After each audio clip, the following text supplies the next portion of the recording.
Well, NewsNation correspondent Robert Sherman is joining us live from Tel Aviv tonight, where the weather really is something. Robert, how are things progressing at this hour?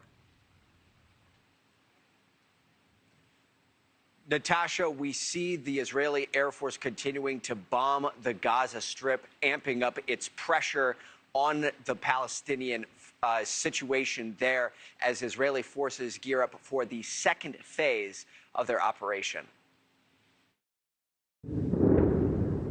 The Israel-Hamas war now in its second week, and fighting is intensifying. So far, more than 3,600 people have died. Thousands more have been hurt since Hamas launched the surprise attack, opening fire on civilians at a music festival and killing entire communities in the worst assault on Israel in 50 years.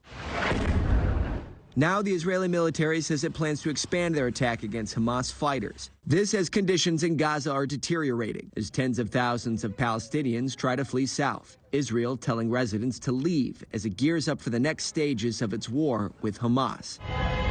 These images show people crammed into cars, taxis, pickup trucks, and some have even been seen on donkey-pulled carts, while others are seen walking, carrying mattresses and backpacks.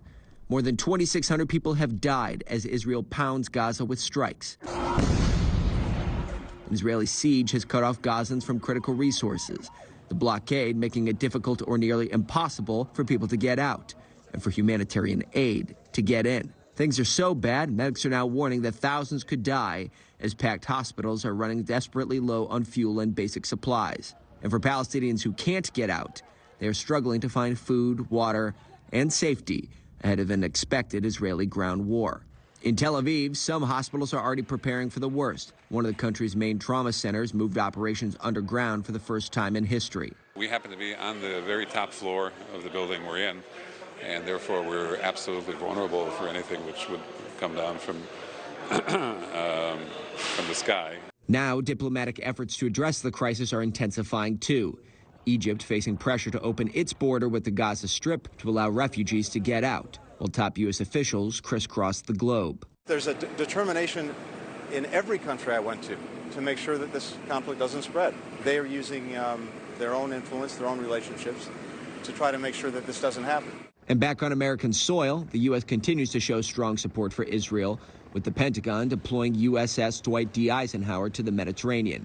This aircraft carrier will join the USS Gerald R. Ford strike group that arrived in the region last week, positioning themselves along Gaza's border. You talk to the people of Israel. This is a situation in which they feel as though they have no choice but to proceed forward with the operations in the Gaza Strip.